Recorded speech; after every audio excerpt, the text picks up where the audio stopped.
Assalamualaikum warahmatullahi wabarakatuh. Kali ini saya akan memperlihatkan cara membuat RPP yang satu lembar. Untuk mempermudah kita membuat RPP, pertama-tama saya buatkan dulu ruang lingkup tema untuk kelas 3 karena kebetulan yang akan saya buat di sini adalah kelas 3. Yang pertama kita ketahui dulu, kelas 3 itu terdiri dari 8 tema. Jadi tema 1 sampai tema 4 itu merupakan semester ganjil, kemudian tema 5 sampai 8 itu adalah semester genap. Ini nanti untuk mengisi pada lembar RPP-nya ya. Dalam satu tema itu terdiri dari 4 subtema. Satu subtema terdiri dari 6 pembelajaran. Jadi dalam satu tema kita membuat 24 lembar RPP. Kalian tinggal kalikan nih, berapa setahun ini berapa yang kalian buat. Setelah kita buat seperti ini gunanya apa nih? Kita hitung seperti ini untuk mengetahui pemetaan tema. Ya, saya sudah buatkan pemetaan tema seperti ini. Di sini ada subtema 1, ciri-ciri makhluk hidup. Kemudian di sini kita buatkan kegiatan pembelajarannya. Apakah ini bahasa Indonesia, matematik, SBDP, atau PPKN, atau POJK. Ini dari mana kita ketahui ini? Ini kita lihat dari buku guru. Ya, contohnya di sini terdiri dari bahasa Indonesia, matematika, dan SBDP. Kita tulis di sini bahasa Indonesia, matematika, SBDP. Apa gunanya kita membuat seperti ini? Ini gunanya untuk menentukan pemetaan KD, di mana setiap satu pembelajaran ini kita akan membuat satu RPP, dan ini akan diselesaikan dalam 1 hari. Jadi usahakan harus selesai 1 hari ya. Jangan sampai di sini sebagian kita ajarkan, kemudian besoknya sebagian di sini. Jangan seperti itu ya. Pokoknya ini satu ini habis. Jadi di semester 1 kalian membuat 96 lembar PP. Tapi tidak mengapa karena ini sangat gampang dibuat. Di sini saya akan memberikan contoh subtema 1, ciri-ciri makhluk hidup pada pembelajaran 5. Sini ya. Jadi kita membuat peta konsepnya. Ini tema 1 ini sudah ini. Saya menghapusnya dulu yang bagian sini ya karena saya tidak buat. Di sini saya ambil pembelajaran 5 ini dari buku guru. Ya, ini ya ruang lingkup pembelajarannya. Ini.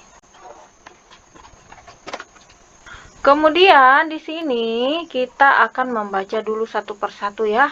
Yang pertama, mengidentifikasi kegiatan pada setiap gambar berseri. Ini merupakan bahasa Indonesia. Kemudian, membuat cerita berdasarkan gambar berseri. Ini adalah matematika. Kemudian, mengidentifikasi kebiasaan baik yang harus dilakukan sebelum dan sesudah makan. Ini adalah PPKN. Yang keempat, menceritakan kebiasaan yang baik yang dilakukan sebelum dan sesudah makan. Ini adalah PPKN. Yang kelima, berlatih menyelesaikan soal penjumlahan dengan cara susun ke bawah. Ini adalah matematika. Kemudian yang keenam, berlatih menyelesaikan soal cerita penjumlahan. Ini adalah matematika. Jadi KD-nya ini bahasa Indonesia tadi ini adalah nomor 1 dan 2. Kemudian matematika itu nomor 5 dan 6. Jadi ada 2 ya. Kemudian PPKN itu nomor 3 dan 4. Jadi masing-masing ada 2. Kenapa dibuat seperti ini? Ini sebagai panduan untuk membuat tujuan pembelajaran. Jadi saya buat 2 tujuan pembelajaran untuk bahasa Indonesia, 2 untuk matematika, 2 untuk PPKN. Sekarang kita akan mulai mengisi lembar pada format RPP. Ada 3 macam format RPP. Format yang pertama seperti ini modelnya ya. Kemudian format yang kedua seperti ini. Dan format yang ketiga adalah seperti ini. Di sini saya akan mempraktekkan format RPP yang kedua. Ini. Di sini satuan pendidikan kita isi dengan nama sekolah tempat kita mengajar. Contohnya. Kemudian mata pelajarannya ini kita tuliskan tema 3 sub tema 1. Kelas dan semester, ini kelas ya. Ini kelas 3 semester ganjil. Kemudian materi pokoknya, ciri-ciri makhluk hidup. Kemudian alokasi waktunya 1 hari ya. Seperti yang tadi saya katakan bahwa satu pembelajaran itu usahakan habis dalam 1 hari. Ya, kemudian tujuan pembelajarannya ini kita bisa cari di buku guru. Ya, di sini sudah terlihat, di sini ada tujuan pembelajaran. Jadi, kalian bisa tinggal copy paste tujuan pembelajaran yang ada di buku guru ya. Seperti ini.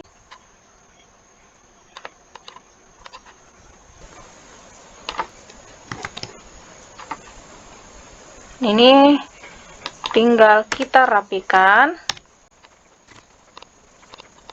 Salah ya. Ini ya.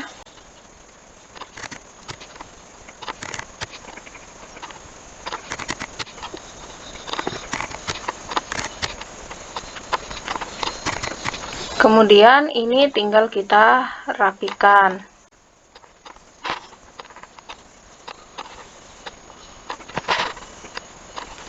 Kemudian untuk alat dan bahan, kalian bisa buka dulu buku guru.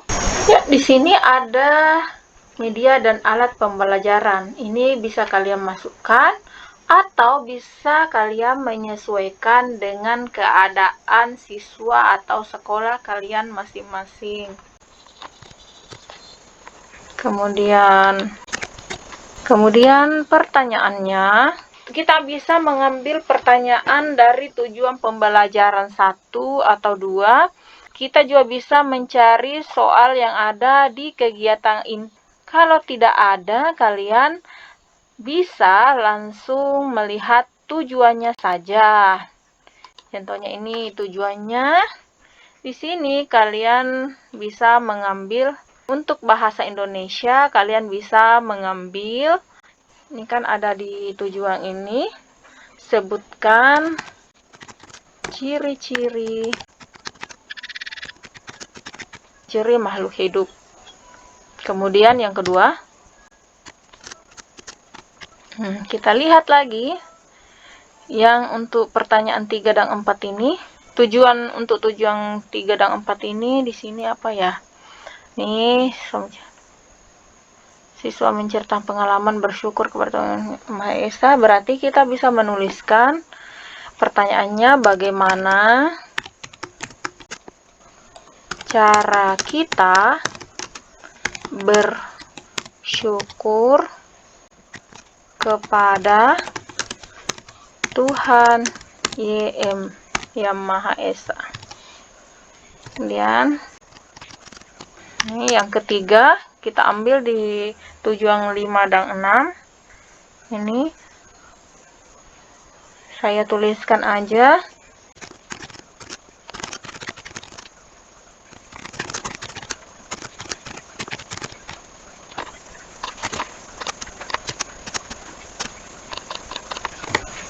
Kemudian nih, bagaimana cara menjumlahkan dengan teknik tanpa menyimpan. Setelah itu kita buat kegiatan pendahuluannya. Di sini kegiatan pendahuluannya kalian bisa membaca di buku panduan pembelajaran terpadu di SD atau buku-buku lain kira-kira yang memuat tentang kegiatan pendahuluannya itu seperti apa. Contohnya di sini saya akan menulis, biasanya itu pendahuluannya itu menyapa siswa. Menyapa siswa. Berdoa sesuai keyakinan masing-masing. Memberikan motivasi. Mengecek kehadiran.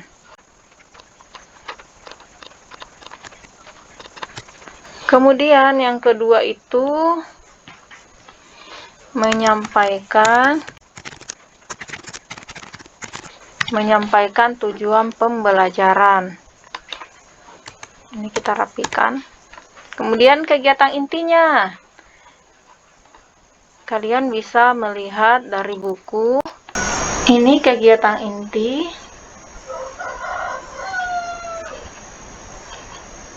Nanti kita rangkum aja supaya jadi pendek.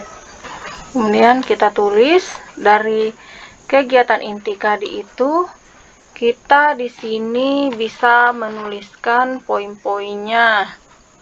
Sini saya kasih nomor aja ya. Yang pertama,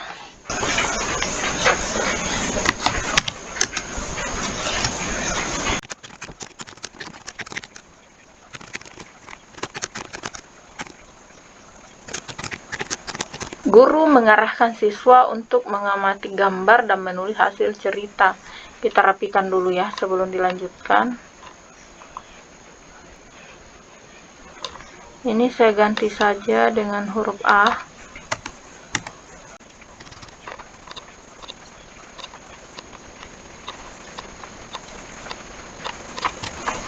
Yang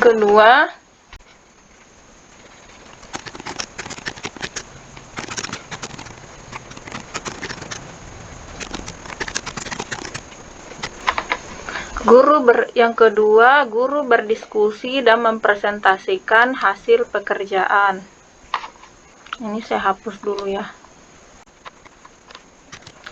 Kemudian yang ketiga,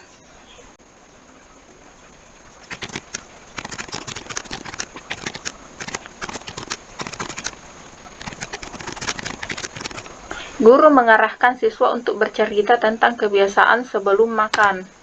Yang keempat,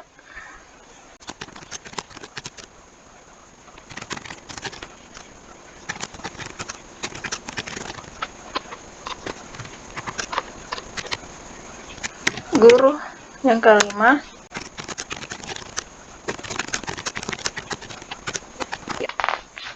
saya hapus dulu titik-titiknya ya.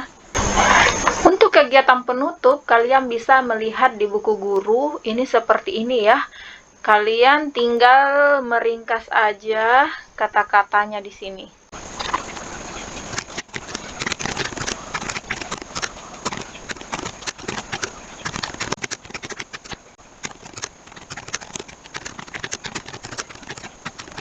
Guru menutup pembelajaran dengan berdoa sesuai keyakinan masing-masing. Ini saya tidak hitamkan ya, itu terlalu hitam ya, seperti ini. Kemudian penilaiannya di sini ada sikap spiritual. Nah, di sini kalau sikap spiritual ini saya ambil pembiasaan berdoa. Bagaimana cara penilaiannya? Kalian bisa melihat di sini kan ada kegiatan pendahuluan ini. Di sini ada berdoa sesuai dengan keyakinan masing-masing. Kalian bisa melihat bagaimana cara mereka berdoa di situ sebagai nilai. Kemudian kita hapus dulu. Pokoknya hapus sama yang titik-titik ini mengganggu ya. Dan di sini sikap sosial kita bisa tuliskan kemandirian. Kita lihat kemandiriannya, kemudian sopan santunnya. Sopan santun, saling menghargai, kerjasama. Kemudian untuk pengetahuannya, kalian bisa menulis karena tadi di sini pengetahuannya itu untuk kemampuan berhitung, matematika. dan menulis. Jadi saya tulis di sini kemampuan berhitung. Kemudian penyajian tulisan hasil pengamatan. Kemudian di sini untuk keterampilan, nilai keterampilannya itu, karena di sini tadi ada siswa berdiskusi dan bercerita, maka kita memberikan penilaian komunikasi dan kemampuan membaca. Di sini nama guru mata mapel, di sini NIP-nya, di sini nama kepala sekolahnya.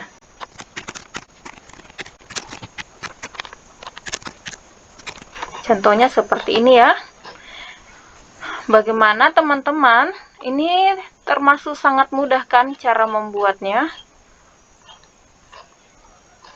Terima kasih sudah menyaksikan. Sekarang setelah melihat ini, semoga tidak ada lagi guru yang cuma bisanya copy paste RPP saja, tapi kita sudah bisa membuat RPP sendiri tanpa harus mengcopy paste dari internet.